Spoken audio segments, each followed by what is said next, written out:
Good morning student. तो चलिए आज हम लोग आपकी पाठ्य पुस्तक बसंत का दूसरा चैप्टर पढ़ते हैं, जिसका शीर्षक है लाख की चूड़ियाँ। लेखक हैं कामता नाथ। तो चलिए पढ़ते हैं। सारे गांव में बदलू मुझे सबसे अच्छा आदमी लगता था, क्योंकि वह मुझे सुंदर सुंदर लाख की गोलियां बनाकर देता था। मुझे अपने मामा के गांव जाने का सबसे बड़ा चाव यही था कि जब मैं वहां से लौटता था तो मेरे पास ढेर सारी गोलियां होती थी, रंग बिरंगी गोलियां जो कि किसी भी बच्चे का मन मोह ले। इसमें लेखक खुद ही पात्र है, बता रहा है कि जब वो अपने मामा के गांव जाता था तो वहाँ एक बदलू नाम का व्यक्ति था जो उसे लाख की गोलियां बनाकर, लाख एक प्रकार की धातु है जिससे चूड़ियाँ बनती है, बनाकर से लाख की गोलियां देता था।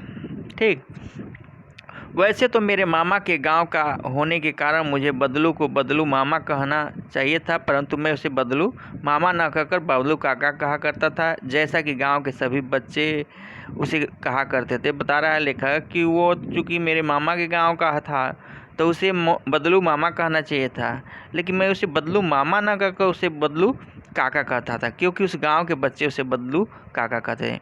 मकान के सामने बड़ा सा सहन था जिसमें एक पुराना नीम का वृक्ष लगा था। उसी के नीचे बैठकर बदलू अपना काम किया करता था। बगल में भट्ठी धकती रहती जिसमें वह लाख पिघलाया करता। सामने एक लकड़ी की चौखट पड़ी रहती जिस पर वो लाख के मुलायम होने पर वह उसे सलाख के समान पतला करके चूड़ी का आकार देता।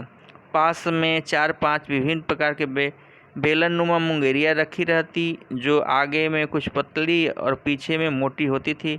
लाख की चूड़ी का आकार देकर वह उन्हें मुंगेरियों पर चढ़ाकर गोल और चिकना बनाता और तब एक एक कर पूरे हाथ की चूड़ियाँ बना चुकने के पश्चात वह उन पर रंग करता। तो इसमें बता रहे हैं लेखक कि कैसे बदलू लाख की चूड़ियाँ बनाता था। उसे पहले पिघला कर फिर उसे बेलन नुमा मुंगेरिये में रखता, फिर उसके आकार देता, फिर उस पर रंग चढ़ाता। तो कैसे लाख की चूड़ी बनाता, इस पैराग्राफ में लेखक यही बता रहा है।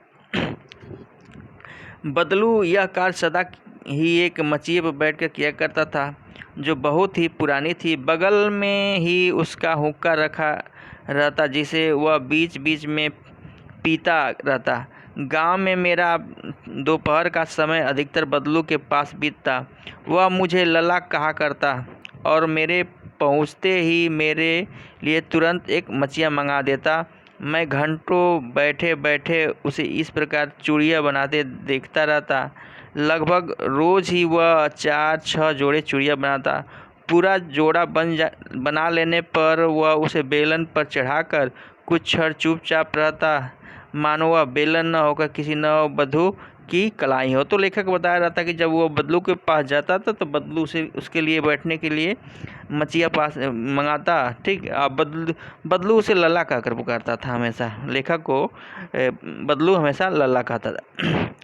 बदलू मनिहार था। चूड़ी बनाना उसका पैतृक पेशा था और वास्तव में वह बहुत ही सुंदर चूड़ियाँ बनाता था। उसकी बनाई हुई चूड़ियों की खपत भी बहुत थी। उस गांव में तो सभी स्त्रियां उसकी बनाई हुई चूड़ियाँ पहनती ही थी।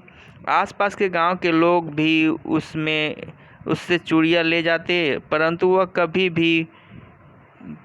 उसे कभी भी चूड़ियों के पैसे से बेचता न था।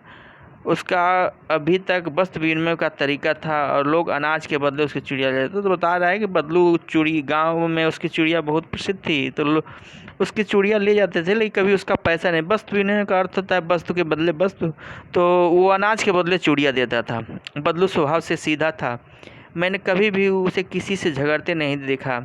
हाँ, शादी विवाह के अवसर पर वह अवश्य जीत पकड़ जाता था। जीवन भर चाहे कोई उसे मुफ्त चूड़ियाँ ले जाए, परंतु विवाह के अवसर पर वह सारी कसर निकाल लेता था। आखिर सुहाग के जोड़े का महत्व ही और होता है। मुझे याद है मेरे मामा के यहाँ किसी की लड़की के विवाह पर जरा सी किसी बात पर बिगड़ गया था और फिर उसको मनाने के में लोहे लग गए थे।